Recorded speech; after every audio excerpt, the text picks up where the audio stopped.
100 years ago, the dark wizard Hollowell raised an army and tried to conquer the world. He was stopped by an unlikely hero, Sheriff Aesop Stormwood. As Hollowell died, he prophesied that he would be reborn twice more and rise again. Stormwood looked him in the eye and said if Hollowell did, his descendants would strike him down. Sheriff Aesop Stormwood went on to form Stormwood and Associates to make sure they'd be ready for Hollowell's returns, a private detective security and federally licensed magic users agency. 25 years ago, Hollowell returned for the first time, and a Stormwood made good on Aesop's promise. But the third coming of Hollowell may not be so far in the future. But the young Raz Stormwood just might know it's coming, and she plans to be ready.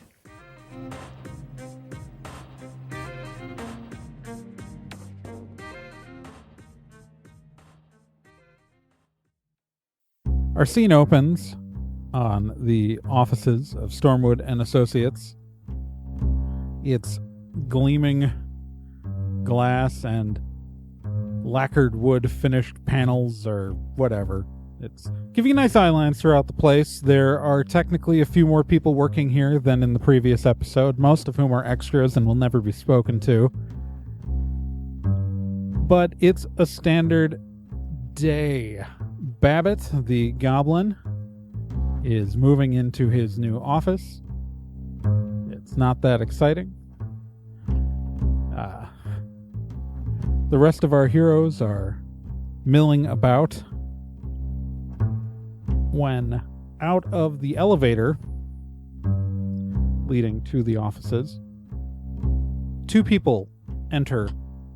One is a police officer in uniform, and the other is an older man with a white beard wearing a black knit cap and wearing a black turtleneck and a black jacket. And they walk into the middle of the office, and you guys can see them talking to Kel at the front desk, because again, you can see everything through this place because there's no privacy. This is a terrible design for an office, but again, it looks great on television.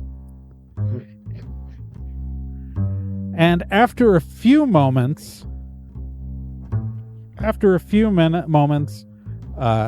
you all get a message from Kel asking you to meet him in the conference room.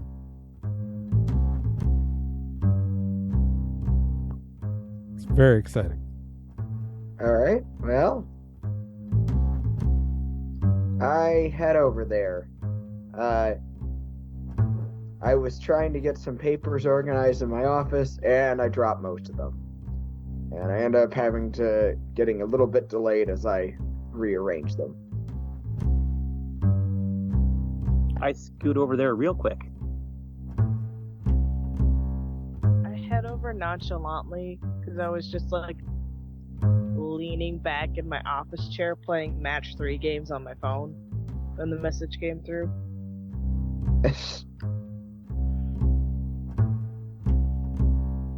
All right. So after you guys all finally gather in the conference room, you'd say obviously take seats around the table. Kel is just kind of shrugging there, looking like an idiot in his leather motorcycle jacket that he insists on wearing indoors, even though it's probably way too warm in here. And, so these guys, there's kind of a situation going on that the cops need help with. And, so the police officer, who is a young blonde guy, says, "Hi, my name is Matt, Officer Matt O'Riordan, and so we have a bit of a weird problem going on, and so my boss Johnson, he told me to come and ask you guys for help. So you guys know the Dragon Alcatraz? You know, Heard of it? lives on the island in the bay, big tourist attraction. Dragon? Yeah. So, you know, normally he lives on his island's protected, and no one's allowed to actually go onto it, and he usually just stays there, or because he's a sea dragon, eats fish out of the bay, no big deal, and everybody loves it, city mascot, whatever. I don't know how to explain what's going on here, and this guy's just kind of stammering a little bit. Kel just rolls his eyes, picks up the remote control off of the conference room table and points it at one of the screens that's, on the wall behind that he's usually used that previously for displaying blueprints. Turns on the TV. So here we are on the Bay Bridge, and the Great Dragon Alcatraz has taken over the center of 3 lanes of traffic. He is, and so what you're seeing on TV is a large red dragon sitting on top of the Bay Bridge, just kind of screaming. People are running from it, and it's just kind of being a problem. Kel turns off the TV. So, yeah. So this is kind of a problem. So normally, this is a weird behavior for a sea dragon. Shut up, kid. So the older guy just kind of... The dragon has gone insane, and there is nothing we can do about it unless there's something we can do about it. God, can you just let me talk? No. You're a blathering callow boy. The dragon has been driven off its island, and we need to know why.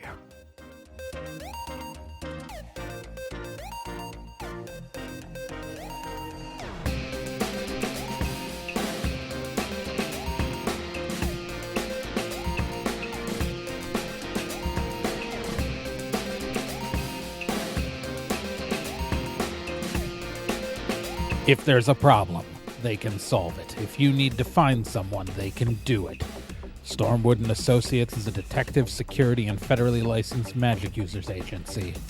If you need help, they'll be there. But don't get in their way, or else you'll get caught in the eye of the storm.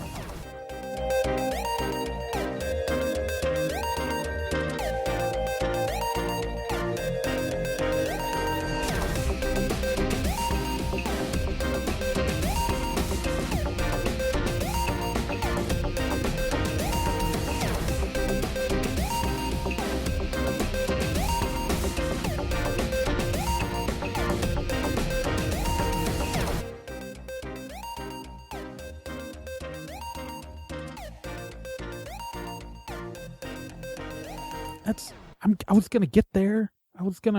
You were taking forever. This elf had to turn the television on. Okay, so, That is going to break up people's commute. That is for certain. Yeah. Oh, yeah, no, it's the traffic is...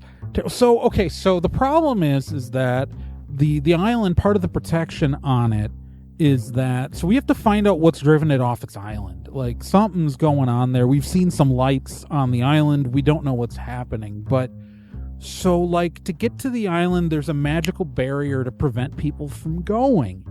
And we have this device, and he holds up a little kind of black thing. If a magic user uses this, they can pass through and see what's going on. But the problem is that the city magician is at a conference in Boston right now, and his deputy is on paternity leave, and the feds can't send us someone for another day or two. So we don't have we can't go and find out what's going on because the magical barrier is going to, bounce us back. So Johnson's suggested that we, rather than wait a couple of days to get someone to do something, we would hire a private firm. That would be you. Well, I have some history with magic. Good thing dragons aren't terrifying to me at all. And like, we're not gonna send you alone. So this guy with me. This is Seamus McConnell. My name is Seamus McConnell. I'm the only man alive who has ever escaped the island of Alcatraz. I helped install the magical barriers. I'm the only member of my team still alive. Isn't that just because most of them died of old age? I mean, like, those barriers have been up since the 50s. Shut up! I'm a survivor. You're just old. I'm a survivor. He says he's a survivor. And anyways, so Seamus here, call me Mr. McConnell. Mr. McConnell here, he's got a boat, and he's gonna he would take you out there and find out why the dragon left his island. And while we obviously, we're the police, we're gonna keep people away from the dragon. He seems to be sticking to the Bay Bridge. I don't think he wants to be on land with people. We don't taste like fish. Maybe you taste like fish, boy. A pale, flapping fish on the dirt, slowly gasping for water, unaware of its circumstances. You're just really mean, man. I'm an adult. I tug on Stormwood's shoulder. Is this for real? Is this a real job? Yeah, it's real. We'll pay your normal fee, and it's. Will you guys do this? Yeah, we'll take care of it. I'm gonna stay back here because I have no desire to go to an island. Also, I'm your tech guy, and a dragon warren is not exactly a place full of technology. Yeah, boy, oh boy, I can't wait. Dragons. You guys have fun. I cannot believe we're doing The Rock. I'm so glad we were able to get. Yeah, you called it. Like, that was my hope. Like, that was 100% what I was going for when I described him. Yes, you said bearded man with a black knit cap, and I was like, oh shit, it's Connery. He's the only one left alive, just because it's been a long time. Oh boy. Hey. Oh boy.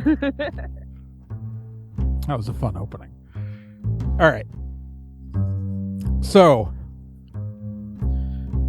obviously, you guys are going to, suit up and, stock up on appropriate gear. Yep. All right. So I'll ask you for what you're bringing with in just a moment. I'm just going to now open this up for the listeners. We open on a large speedboat, effectively, going through the San Ricardo Bay towards the island of Alcatraz. Not to be confused with the real world's Alcatraz Island, because this one is just the island that is lived on by Alcatraz, the dragon. Beautiful, sweeping drone shots of this boat, in which being driven by Seamus McConnell, and our heroes are on board. What did you guys bring with you? Got the, okay, as always, I have my telescoping wand in my back pocket. I kept some pieces of paper, actually a little notebook, and pens in a Ziploc bag, because I know how likely that would be to fall in the water, and I do not care for that kind of situation. And, you know, I brought what's left of my dignity. All right, Babbitt. Standard clothes, backpack, multi-tool lockpick,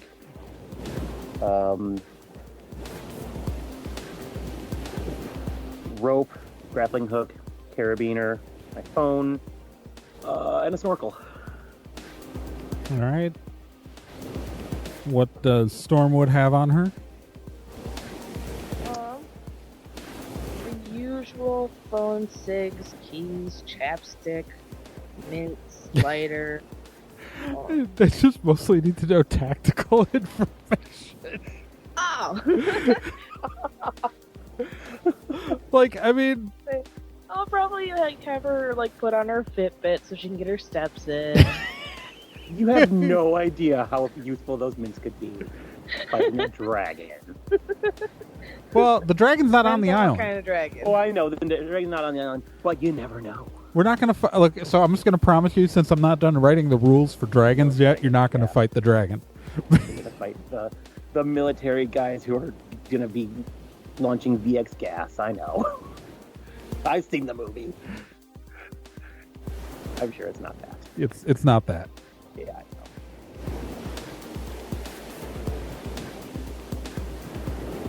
I don't know. So, like, you have your gun, you have your grappling hook. That's sort of the stuff I need to know. Gun, ammo, grappling hook gun, Fitbit so she can get her steps in.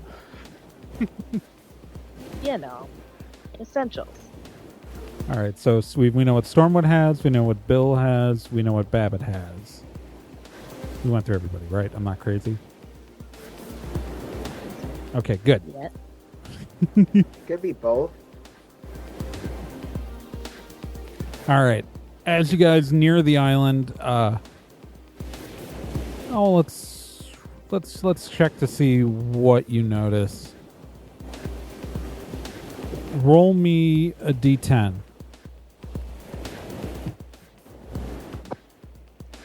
One.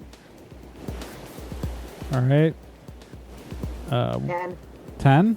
Okay. I'm clearly just focusing on my phone right now. Got to re-roll if it fell on the floor. 4. All right, so only Bill notices this,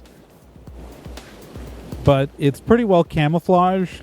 But you can see as you approach the island, Bill, a couple of there seem to be some boats, like apparently pretty well hidden because your two compatriots didn't see them at all. But there are a number of boats kind of concealed on like the edge of the island. Hey, guys. We're not the first ones on the island at all. There are boats. They're decently hidden, but they are there. Those bastards.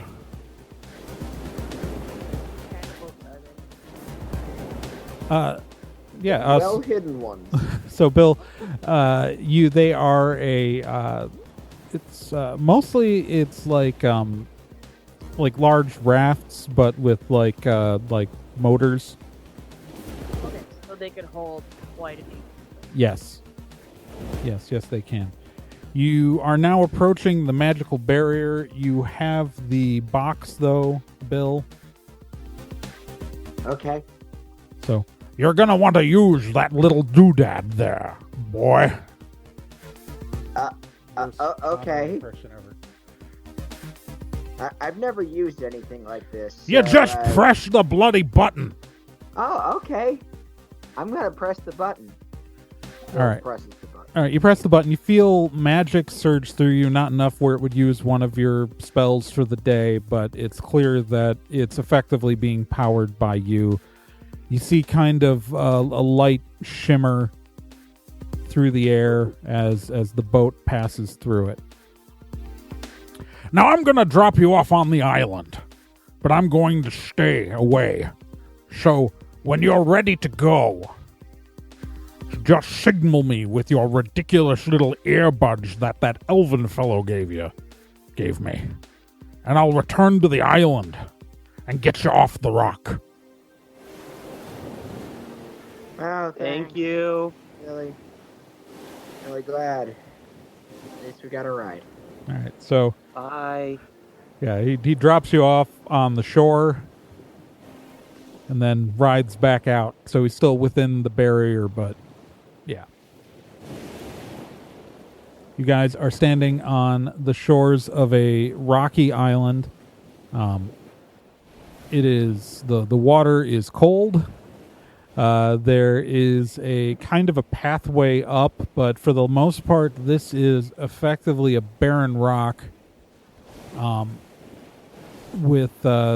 at the top of this this hill, there is the entrance to what is, you just know this from, having been in San Ricardo long enough, that the Dragon Alcatraz lives in a series of caves in this island or under the island. And the entrance is kind of on the top of this plateau on this rocky island. Oh, jeez. This isn't exactly what I would call inviting.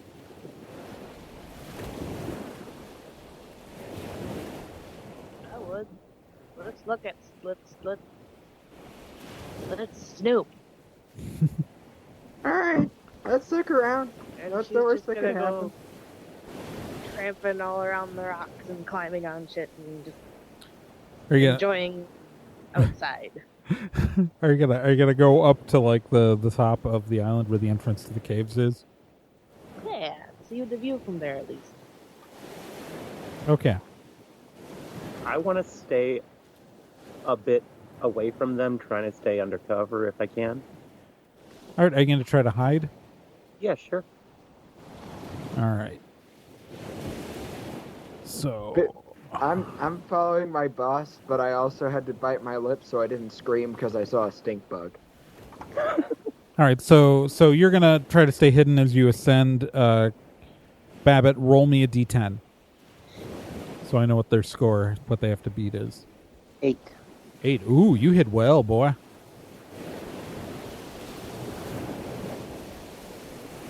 Yeah, okay. So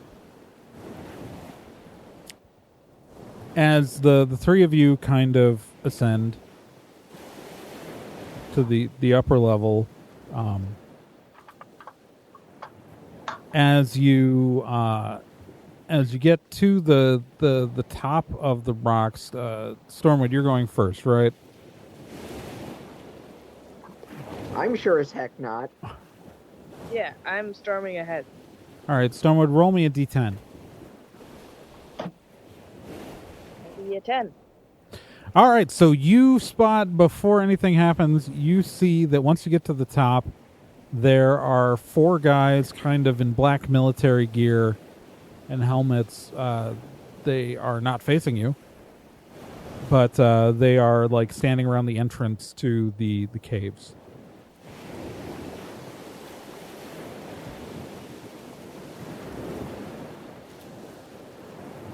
That's unnerving. Did you say that out loud, Bill? I said it very quietly.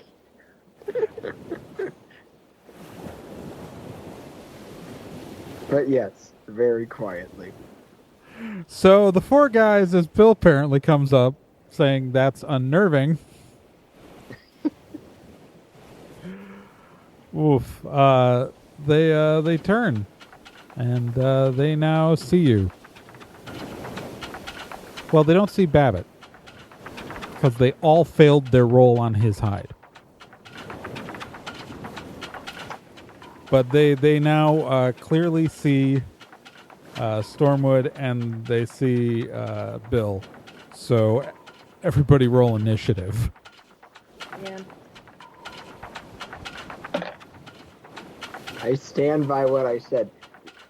This is initiative a 10 or is it a... Which one do we use for initiative? It's a D10. It's a D10 plus sweetness. All right. The only thing in the game that's not a D10 is your heal. Yeah. And it's just because we didn't want you to... We didn't want it to be too miraculous. 11. Okay, Bill at 11.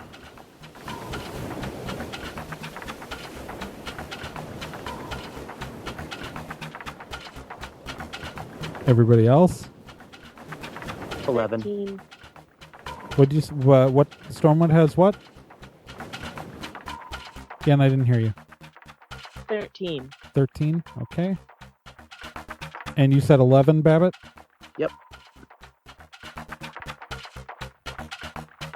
All right, let's gotta note this down.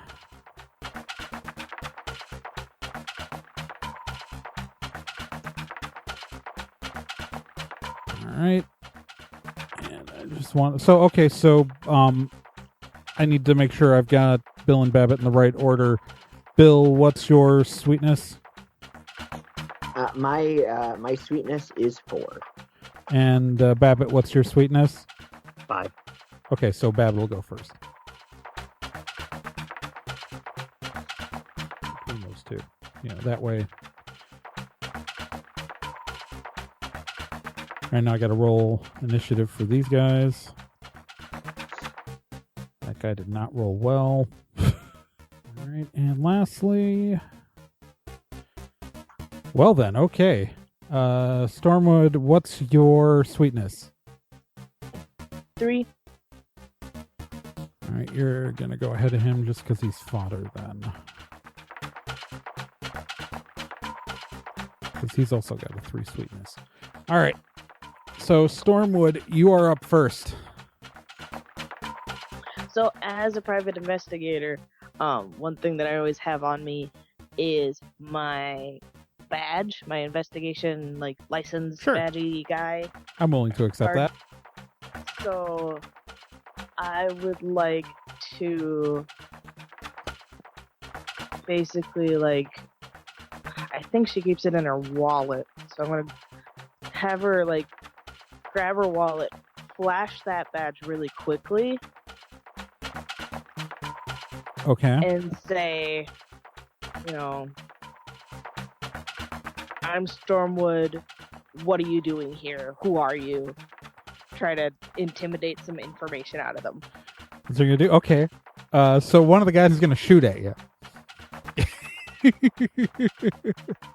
Cool. So let me. All right.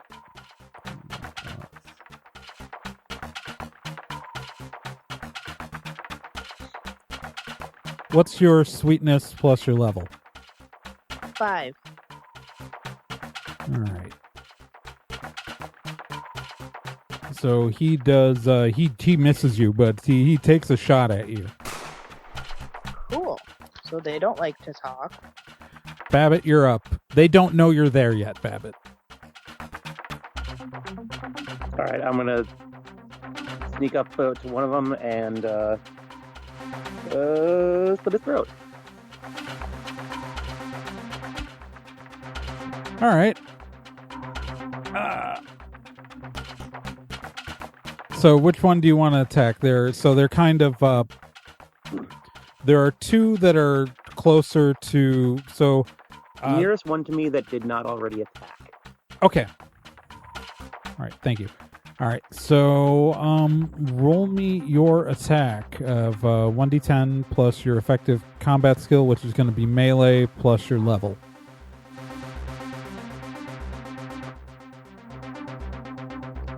Uh,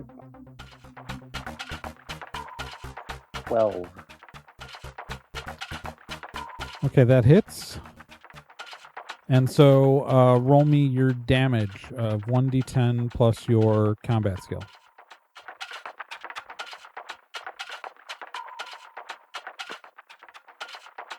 9. He's dead.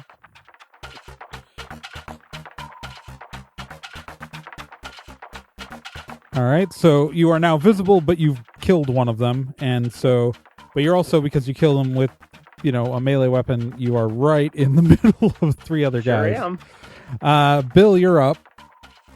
All right. They have guns. I have a countermeasure. My new spell. It's a shield spell. I call it Kayak Eyes.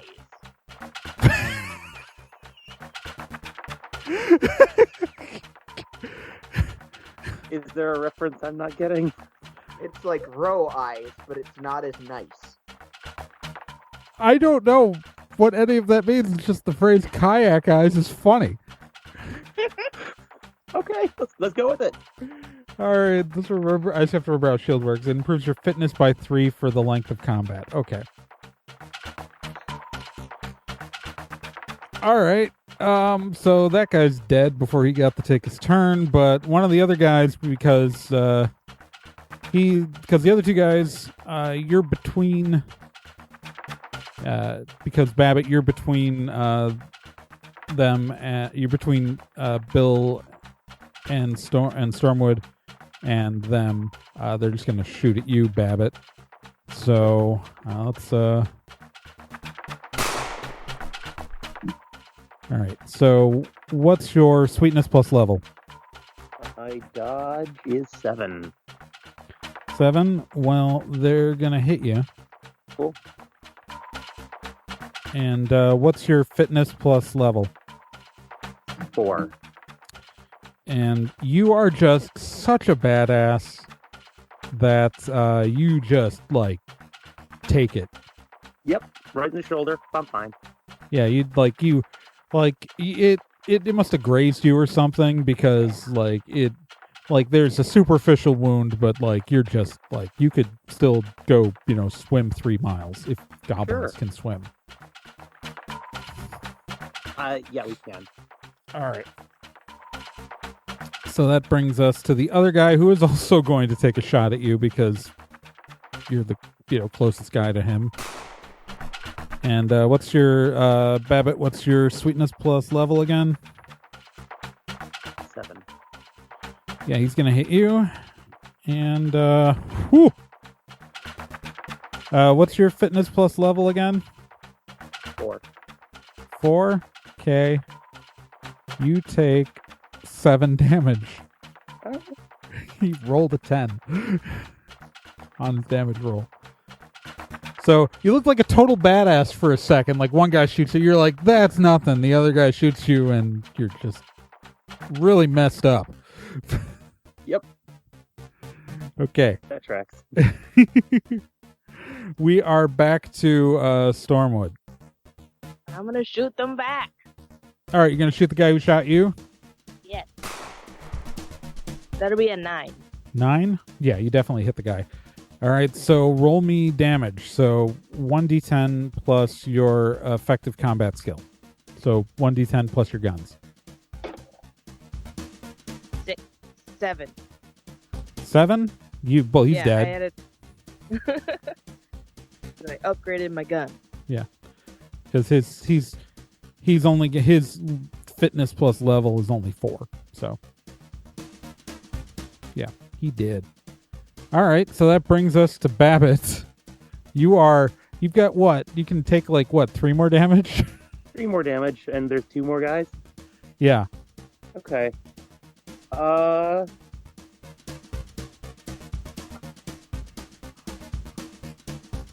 You know what? I'm gonna get out of there.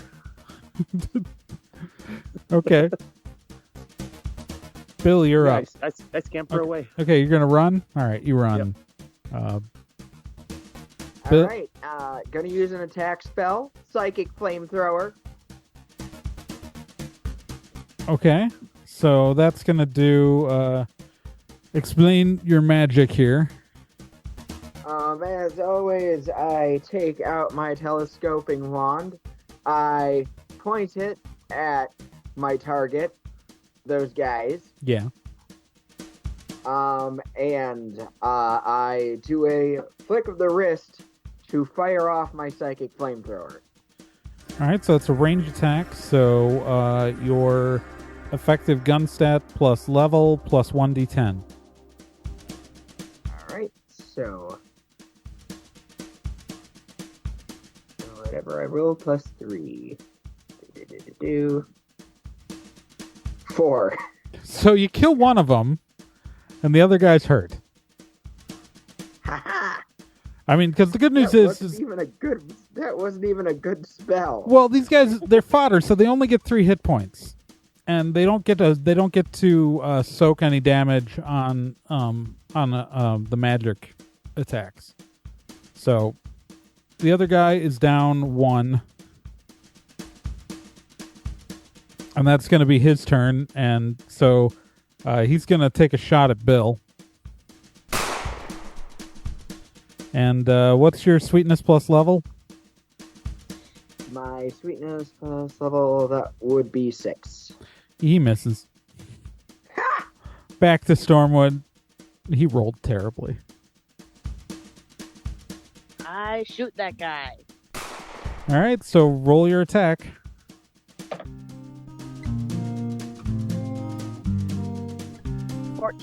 Yeah, you hit him. All right, roll your damage. So it's 1d10 plus your guns. 11. Yeah, he did.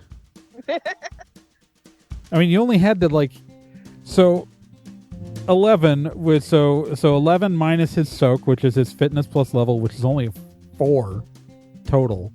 So he's fodder, so only has 3 hit points, and he only had 2 left because he was hurt from. So he just kind of exploded. All right, so you've got 3 corpses and a pile of dust. As psychic flamethrower tends to incinerate people. Were any of these guys goblins or halflings or maybe even a dwarf? They're all human. They're all human. Okay. They're all human. Every single one of them. Technically they could be elves. You can't tell because they're wearing stuff over their heads. But if they were elves, they'd be the buffest elves you've ever seen. Because elves tend to be thinner than humans, even though their height ranges are similar. I'd like to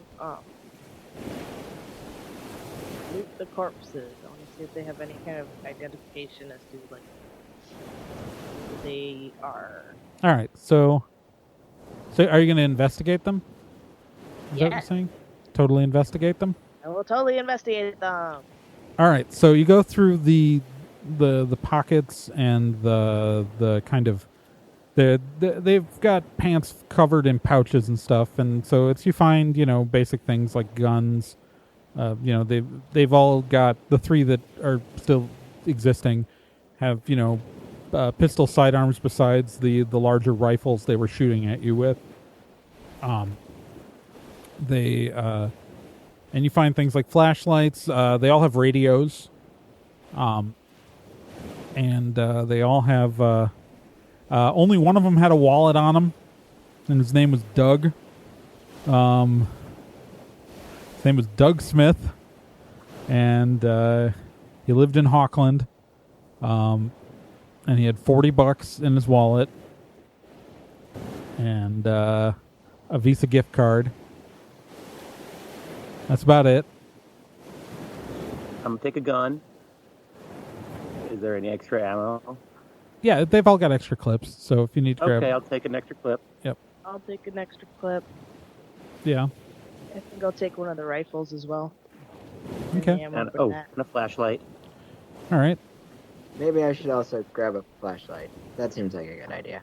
And a radio. All right. I kind of want that $40. You take the $40 off of Doug Smith's corpse. Yep. And he's the one who kind of got exploded, so there's no head left. That's the headless one.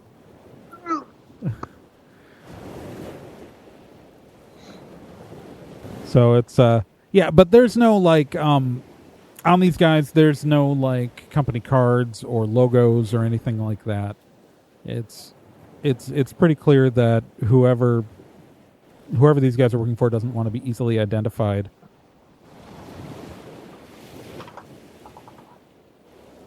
You also find a random matchbook in the pocket of one. It is for a dive bar somewhere in one of the kind of worst neighborhoods in Hawkland. It has a smudge of lipstick on the edge and a phone number. I'm gonna take that. Okay. It's completely useless. If you Just call gonna it, use it's going to be the phone lazy number breath. for a pizza place. Someone gave him a fake number. I can use pizza. But I like it is a book Can't of we all matches. use pizza? It is a book of matches. So, Yeah. I got figs. Matches are handy. yeah. Come on, boss. Do you really need matches that badly? One of your employees has a psychic flamethrower. Not gonna use your goddamn flamethrower to light a And cigarette. and You're Babbitt, gonna toast my face off. Babbitt, you're getting a health point back because it's been a long enough scene. All right, cool. So where is this entrance? It's kind of this giant cave in front of you. It's like, so what it is in front of you, the earth kind of goes up at like a 45-degree angle, and the cave, it's kind of like a cave kind of going into the rocks, like downwards. Like it's the ground starts to descend into this cave at kind of also at the ground's going up at 45 degrees, and then then there's a large opening where the cave is going down at about a 45-degree angle. Okay. You can see as you look down into a cave that someone has strung a line of like electric powered lights are kind of being hung from the ceilings that obviously the Great Dragon Alcatraz did not hang itself. They're not on. They are. Correct? They're on. Yeah. Cool. There were 4 guys sitting out here. But there's clearly more. Those boats clearly could carry more people than 4. So that was only the beginning of our problems. Oh Yep. crap. Wait a minute. What if they have to call in to their bosses? What if their bosses call them?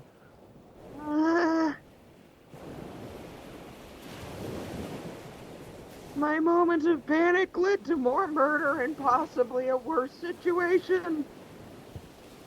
Shut up, Bill. As I cock my pistol and hold it up. We're going under. Oh boy. So you guys gonna... Head down into the cave. All right.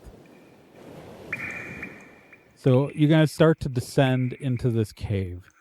This cave, I mean, this is a really big cave, I have to also mention. Like, this is clearly a large dragon with its wings folded up can easily crawl down this. Like, the dragon dug this cave out.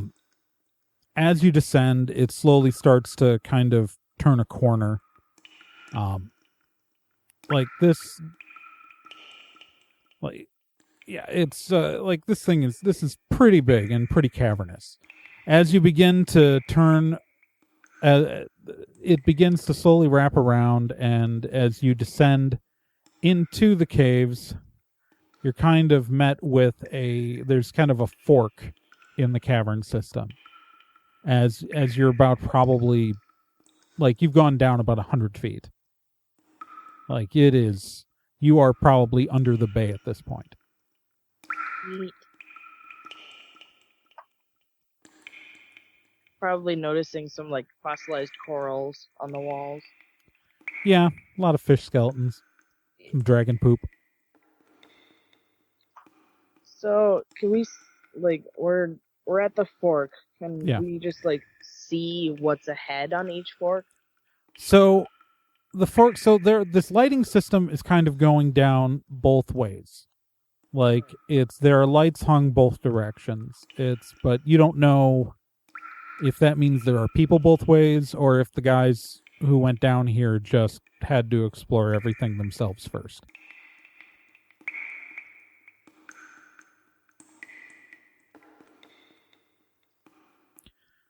And so But Mhm. if I look down those hallways, like there's no end to them? There's no like room at the end. No, they both kind of curve off. Oh.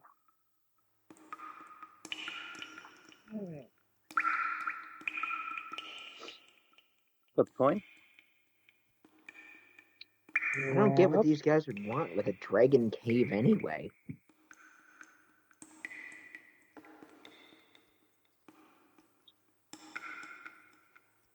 As my dad always told me, good adventurers always go left.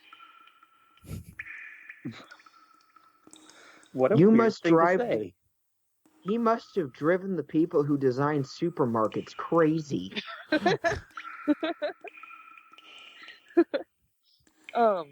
He goes to the upscale ones. Apparently.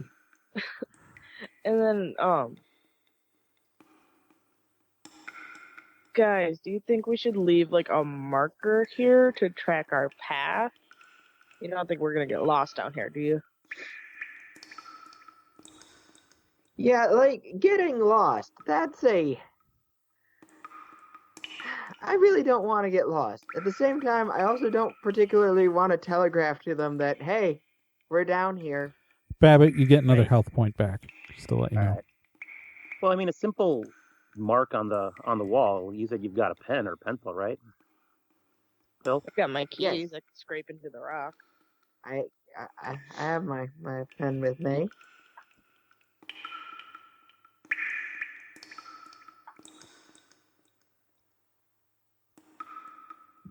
Flip a coin. Let's go somewhere. Gotta pick a Alright. direction, boys. Yeah, I'm saying left. I'll follow wherever my boss leads. All right. As you start to head left, I too will follow discreetly. all right. Are you gonna hide, Babbitt? Yep. Here we go. It is a 4. Oh, geez. Poor bastard. That's not good. That's not great. Nope. All right. Let me. I'm kind of pre-rolling some stuff right now. Sure. Because I let the rolls determine what was going to happen for this part. Okay. It's a lot. What's your health at right now, Babbitt? 5. 5? Okay. This is going to be great. This is going to be great. So as you guys descend down the left passage, you eventually start to hear voices. You eventually hear a bunch of people just kind of just chatting. It's about nothing. Yeah, well, you can't quite make out what they're talking about, but you can hear just kind of the echoes of conversation. Oh boy. And it sounds like more than just two people. Oh, it's a lot more than 2. It's you hear occasionally you hear raucous laughter. Ooh. This is probably fine. I'm staying well behind these other 2. Yeah, I'm gonna sidle up against the wall as I move down the cave corridor. The voices. All right. I want to hear what they're saying. All right. So as you get closer, you hear just conversations. Well, if we were, I'm just saying, for the amount of work we're doing, we should be getting paid better. Bobby, do not bring this up. Do not bring this up, Bobby. We are making more than enough for this kind. These are not the kind of people you negotiate your wages with. Look, I'm just saying that we should have better sandwiches. Better sandwiches for this kind of, we are taking our break underground in a cave, man. Sandwiches would be nice. that aren't peanut butter. I have a peanut allergy. I can't eat any of these. You know, Bobby, you were just... Why don't you just pack a lunch, Bobby? Why don't you just pack a lunch? Where am I supposed to carry... What, am I supposed to, carry a paper bag with me? I don't know. You're asking them to bring coolers of food onto a covert operation. Well, yeah, whatever. That's what you're overhearing. And meanwhile, there are more conversations also happening, but you can't quite make out what it is. Man, whoever this highfalutin dude is, he sure picked winners. Yeah, this is a lot less scary, and I feel a little bit worse about the whole murder thing. Babbitt, I'm going to give you back another health point because I feel bad. I suggest we withdraw and check out the other side as well now. That seems like a really good idea. I don't particularly want to interrupt these guys' lunches lest they shoot us again. All right, we'll do it. Let's go back. All right, so you guys go back up the hallway of the caverns, and you get back to the fork. And all right, lucky for you, apparently nobody's up there right now. Yay! I was pre-prepping a whole combat if you guys had decided to keep going. There's a lot of guys down there. All right, so you start going down the right passage. Okay. Yeah, well, that's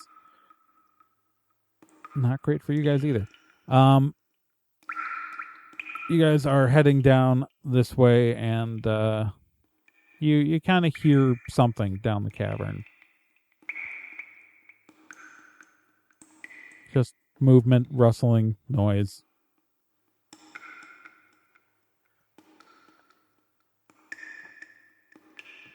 I'm nervous.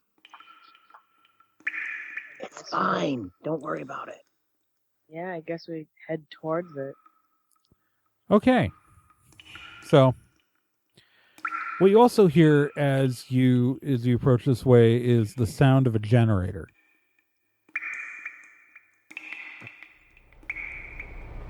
I wonder what would happen if we turned off the generator for a hot minute. Well, the lights would go out. And that room full of people start going nuts. They probably have flashlights. I mean, didn't we steal flashlights from those guys? I know I did. I don't think anyone else said that they did. I thought Bill had one. Yeah, I stole a flashlight. Okay. And I have a flashlight on my phone. Yeah. I have a snorkel. Excellent. You can snorkel someone with that. Yeah. You can see... All right, so roll me a d10.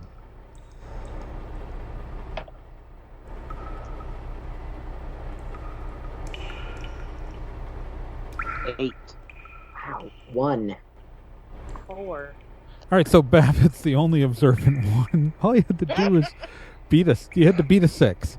So Finally put away my phone.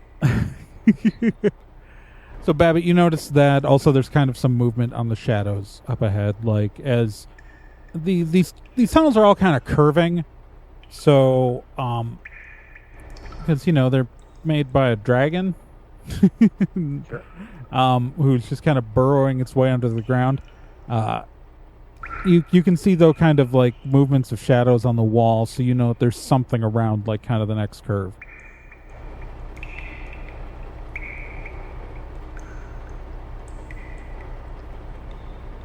And you're still hiding right now, right? Sure am. Okay.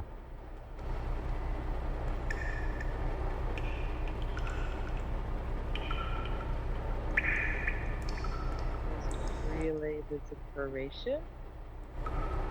Oh, yeah. There's some movement, shadows on the wall, so be careful. I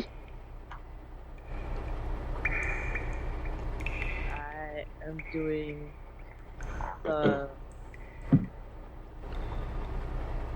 doing the thing with the gun, or if the police go into like a building or something, they have it tactically ready. Okay. The rifle or your pistol? Pistol. Okay. I mean, this is super awesome action here, so it doesn't really make a statistical difference. No, I could dual wield them if I really wanted to. It still would not make a difference. It still would not make a difference. It would just look cooler. Yeah, well, Yeah. Exactly. the All right. action movie, I gotta do the coolest thing possible. Very true. All right. So, what do you guys want to do?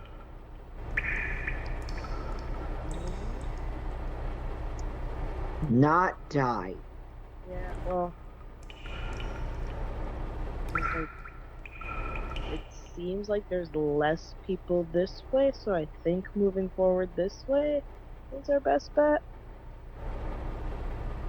Yeah, I think so. Okay. Moving forward around the corner. All right. Guns. So, obviously, no one here plays Metal Gear Solid on stealth mode, like stealth focused. Excuse you. I don't think Bill would know how. So what order are you guys going around the corner? I'm last. Stormwood first. Bill in the middle. Okay. Babbitt, how hurt are you right now? 4 now. So I'm fine. I'm going to give you one more back. Okay. This was a really long corridor. Well, so Stormwood, as you casually apparently walk around the corner, what you see are 8 guys with guns standing around a generator. Okay. They look straight at you. Yep. Roll initiative.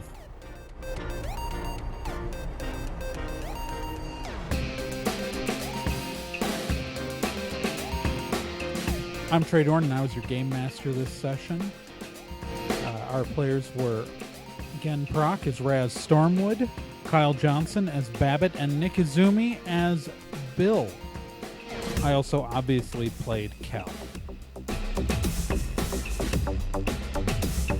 Stormwood & Associates is a production of Nerd and Tie. You can find more information at nerdandtie.com, along with our social media is at Twitter, Nerd and Tie, Tumblr, Nerd and Tie, Facebook / Nerd and Tie. And remember, you can subscribe to this with any place that has podcasts, probably. Will be on iTunes by the time it's releases, maybe. Who knows? But the RSS feed's always out there. And to be continued.